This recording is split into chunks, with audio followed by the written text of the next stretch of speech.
والصلاة والسلام على سید الانبیاء والمرسلین سیدنا مالک بن حویرث رضی اللہ تعالی عنہ بیان کرتے ہیں، بے شک نبی اکرم صلی اللہ علیہ وسلم جب تکبیر کہتے تو ہاتھوں کو کانوں تک بلند فرماتے، جب رکوع کرتے ہاتھوں کو کانوں تک بلند کرتے، اور جب رکوع سے سر اٹھاتے پھر بھی ایسا ہی کرتے۔ پہلی تکبیر کانوں تک، کل کے سبق میں ہم نے پڑھا تھا، پچھلے سبق میں کندھوں کے برابر تک پہلی تکبیر۔ آج کی حدیث میں اوپر کلاس ہو رہی عورتوں کی الگ، آج کی حدیث میں کانوں تک، یہ کان اینڈ ہے، کانوں کے برابر۔ جب رکوع کو جا رہے ہیں پھر بھی اپنے دونوں ہاتھ کانوں کے برابر، اور جب رکوع سے سر اٹھاتے ہیں سمیع اللہ لمن حمدہ ربنا ولک الحمد، پھر بھی ایسا ہی کرتے ہیں۔ یہ حدیث ہے صحیح مسلم کی 391 نمبر۔ ہمارے ہاں معاشرے میں جب بھی پہلی تکبیر کہیں یا عیدین کی تکبیر کہیں یا وتر کے اندر قنوت سے پہلے تکبیر کہیں، ہاتھ اٹھاتے ہیں تو وہ یہ انگوٹھے جو ہیں یہ کانوں کو ٹچ کرتے ہیں باقاعدہ ایسے، اور کچھ لوگ یہ انگوٹھے ایسے لگا کر پھر سیدھے ہاتھ بھی کرتے ہیں ایسے، اور سامنے بھی دیکھتے ہیں۔ رسول اللہ صلی اللہ علیہ وسلم سے ایسی کوئی حدیث نہیں کہ آپ صلی اللہ علیہ وسلم نے اپنے انگوٹھے کانوں تک لگائے ہوں۔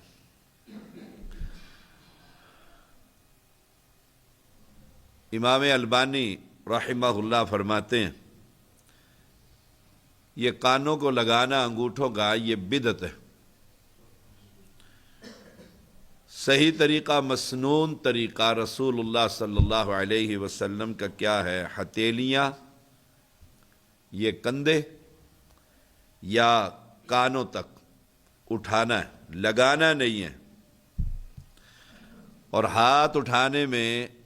عورت بھی ایسے ہی کرے گی اور مرد بھی ایسے ہی کرے گا، یہ یاد رکھیے۔ دونوں ہی نماز شروع کرتے ہوئے کچھ لوگوں نے مرد ایسے کانوں تک اور عورتیں کندھوں تک، ہماری مائیں بہنیں ان کی تربیت یہ کہ آپ کندھوں تک اٹھائیں کیونکہ عورت ہے۔ ایسی کوئی حدیث رسول اللہ صلی اللہ علیہ وسلم سے ثابت نہیں۔ ہاتھ اٹھانے کے بعد سیدنا وائل بن حجر رضی اللہ تعالیٰ عنہ بیان کرتے ہیں، میں نے رسول اللہ صلی اللہ علیہ وسلم کے ساتھ نماز پڑھی، آپ نے اپنا دایاں ہاتھ بائیں ہاتھ پر رکھ کر سینے پر باندھے۔ ابن خزیمہ، صحیح ابن خزیمہ حدیث کی کتاب ہے، اس کے اندر یہ حدیث ہے 379۔ ہمارے معاشرے میں ہاتھ چھوڑ کر بھی نماز پڑھتے ہیں، ہاتھ ناف کے اوپر بھی باندھتے ہیں، ناف کے نیچے بھی باندھتے ہیں، اور سینے پر بھی باندھتے ہیں۔ سیدنا حلب رضی اللہ تعالیٰ عنہ بیان کرتے ہیں، میں نے رسول اللہ صلی اللہ علیہ وسلم کو سینے پر ہاتھ باندھے ہوئے دیکھا۔ مسند احمد 22,313 نمبر حدیث ہے۔ سیدنا سہل بن سعد رضی اللہ تعالیٰ بیان کرتے ہیں، لوگوں کو یہ حکم دیا جاتا تھا نماز میں دایاں ہاتھ بائیں کلائی پر رکھیں، یہ دایاں ہاتھ یہ بائیں کلائی پر رکھیں۔ سیدنا وائل بن، یہ حدیث ہے صحیح بخاری کی 740 نمبر۔ سیدنا وائل بن حجر رضی اللہ تعالی رسول اللہ صلی اللہ علیہ وسلم کی نماز کا طریقہ بیان کرتے ہوئے فرماتے ہیں، آپ نے دائیں ہاتھ کو بائیں ہاتھ کی ہتھیلی، اس کے جوڑ اور کلائی پر رکھا۔ امام نسائی اس کو لے کر آئے ہیں 890 نمبر۔ یہ دیکھیے، یہ کلائی، یہ اس کے اوپر اور پھر یہاں اور پھر سینے پر، یہ ساری احادیث ہمیں سبق یہی دیتی۔ اور اگر ہم ایسے رکھیں اس کے اوپر اور پھر اس کو ایسے باندھیں گے تو یہ ہاتھ نیچے آئے گا، اور آپ صلی اللہ علیہ وسلم فرما رہے ہیں کہ یہ اس کے اوپر دایاں ہاتھ، اس کا یہ جوڑ، اس جوڑ کے اوپر یہ ایسے کریں گے تو ایسے یہ نیچے آئے گا۔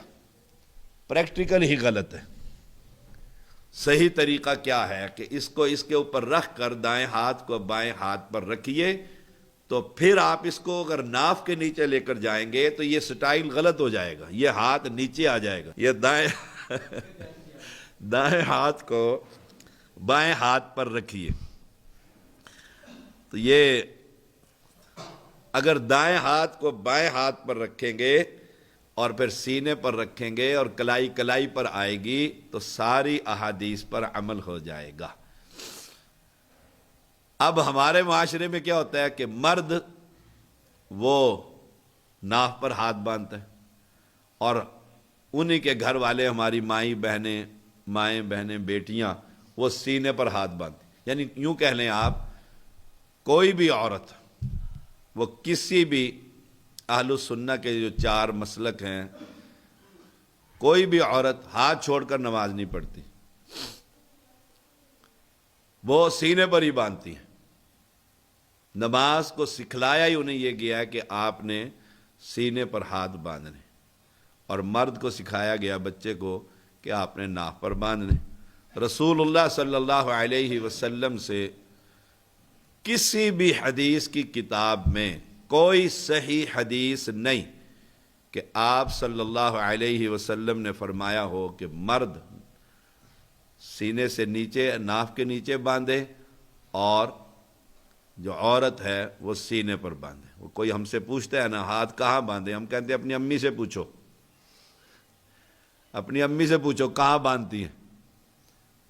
عورت اور مرد کے لیے رسول اللہ صلی اللہ علیہ وسلم نبی ہے۔ عورت اور مرد کی نماز میں کوئی فرق نہیں ہے۔ تو نماز پڑھنے لگے ہیں تو آپ صلی اللہ علیہ وسلم کی طریقے کی نماز پڑھیے، یاد رکھیے گا۔ ہاں، جو سپر وابی ہیں وہ گردن کے اوپر باندھ لیتے ہیں، وہ ایسے نہیں۔ اپنا جو نمازی ہے نا ساتھ، اس نمازی کو تکلیف نہیں ہونی چاہیے۔ جب آپ ایسے کریں گے تو اس نمازی کو تکلیف ہوگی، اس سے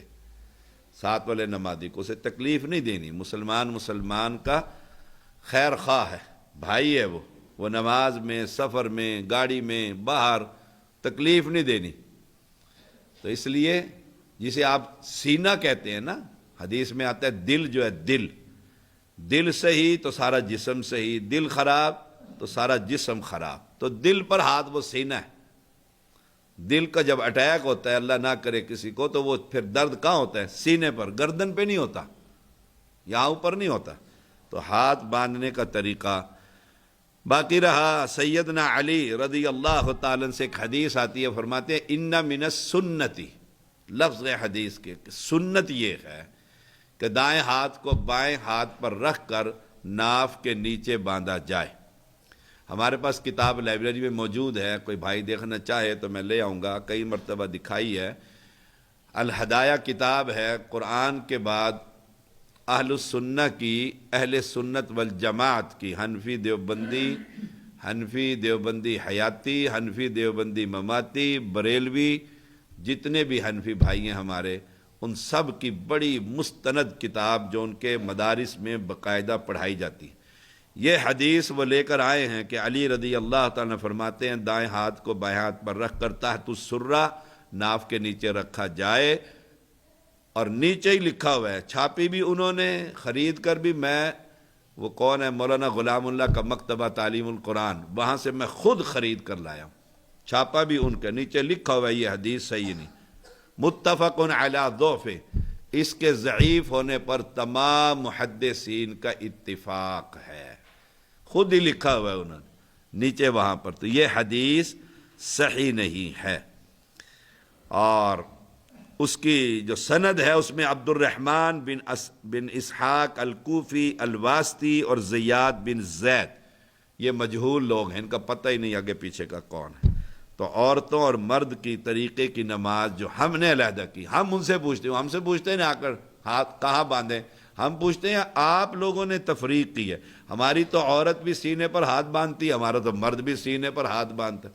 آپ بھائیوں نے کیا ہے کہ عورت سینے پر باندھے اور مرد ناف پر باندھے، آپ دنیا کے کسی مفتی سے جا کر یہ پوچھ کے، ہم نے بھیجا تھا یہاں لال مسجد میں، چودھری صاحب جانتے ہیں، مولانا عبداللہ ہوا کرتے تھے، شہید کر دیے گئے تھے وہ، میں نے یہاں سے بھیجا، میں نے کہا ان سے پوچھنا یہ ہے کہ عورت ہاتھ کہاں باندھے، بس سوال یہ، مرد کا نہیں پوچھنا، عورت کہاں باندھے، اسے جا کر پوچھا نا، وہ بڑے سمجھدار آدمی تھے، تو قائد تھے ان کے سپاہی صحابہ کے، انہوں نے کہا اگر تم ہو اہل سنت تو تمہاری عورت باندھے گی سینے پر اور مرد بھی سینے پر، حدیث میں ایسے ہی آتا ہے، اور اگر تم ہو دیوبندی تو تم ناف پر باندھو اور عورت کو سینے پر بندھواؤ، اور اٹھو دوبارہ سوال بھی نہیں کرنا، جوتیاں پاؤ تو کار جاؤ، بس ہمارا یہ یعنی یوں کہہ لے سوال ہے، اور قیامت تک یہ سوال رہے گا سب علماء سے کہ کوئی یہ حدیث میں دکھائے کہ پیغمبر علیہ السلام نے فرمایا ہو عورت سینے پر ہاتھ باندھے اور مرد ناف پر باندھے، بس مرد کے خالی بحث نہیں، بحث یہ ہے کہ تمہارے گھر والے کہاں باندھتے ہیں ہاتھ، سینے پر باندھتے، وہ حدیث دکھاؤ جس میں پیغمبر نے فرمایا علیہ السلام کہ عورت سینے پر ہاتھ باندھے، تلاش کرو گے تو طریقہ یہی آئے گا کہ رسول اللہ صلی اللہ علیہ وسلم نے سینے پر ہاتھ باندھے، تو نبی صلی اللہ علیہ وسلم ہمارے نبی نہیں، مردوں کے، عورتوں کے بھی نبی اور مردوں کے بھی نہیں، رسول اللہ صلی اللہ علیہ وسلم نے فرمایا صلو کما رأیتمونی اصلی، نماز اس طریقے سے پڑھو جس طریقے سے مجھے نماز پڑھتے ہوئے دیکھتے ہو، یہ صحیح بخاری ہے 631، یعنی آپ کا حکم یہ آ گیا بھی نماز، لوگ کہتے ہیں تساں قبول کرنی ہے، رب قبول کرنی ہے، جس طرح مرضی پڑھا، نہ رب نے قبول کرنی ہے، لیکن رب نے نبی بھیجا ہے کہ یہ میں بھیج رہا ہوں ان کو چیک کرو، اور آپ صلی اللہ علیہ وسلم نے ممبر کے اوپر چڑھ کر صحابہ کو نماز سکھلائی، سجدے کے لیے نیچے اترتے تھے پھر اوپر تشریف لے جاتے تھے تاکہ تمام صحابہ دیکھ لیں نماز کا طریقہ اپنا نہیں، آپ تو معتکف ہیں وہاں کہاں بیٹھے ہوئے پیچھے، لو سرکار آپ کے سب معتکف کو کہا کہ ادھر آؤ، اور آپ کہاں جا کے بیٹھ گئے، آپ ہمارے قریب بیٹھے ہیں، وہ دل کو کچھ ہوتا ہے آپ دور جاتے ہیں تو او دیکھو میری نگاہ پڑی وہاں، رانا صاحب کو کہا بھی ہے معتکف سارے ہیں جی، اچھا ماشاءاللہ، آپ کی ذمہ داری اب 10 دن نا کہ خیمے میں سے سب ہمارے بھائیوں کو ہمارے پاس لے کر آئیں۔ اچھا جی، کتنے منٹ ہو گئے جی، سبق ہو گئے؟ بس یہی حدیث صحیح بخاری کی 631، آپ صلی اللہ علیہ وسلم نے فرمایا نماز پڑھو لیکن ایسے پڑھو جیسے مجھے پڑھتے ہوئے دیکھتے ہو، آپ کی ذمہ داری ہے احادیث اٹھائیں اور دیکھیں کہ آپ صلی اللہ علیہ وسلم کی نماز کا طریقہ کیا ہے، خود سیکھ لیا ہے اپنے بھائی کو سکھائیں، بھائی نے سیکھ لیا ہے اپنی بہن کو سکھائیں، بہن نے سیکھ لیا ہے ماں کو سکھائیں، کہ کل کو مر کر جانا ہے، نبی سے ملاقات ہونی ہے، وہ نبی پوچھیں گے نماز کون سی پڑھتا رہا، صلی اللہ علیہ وسلم۔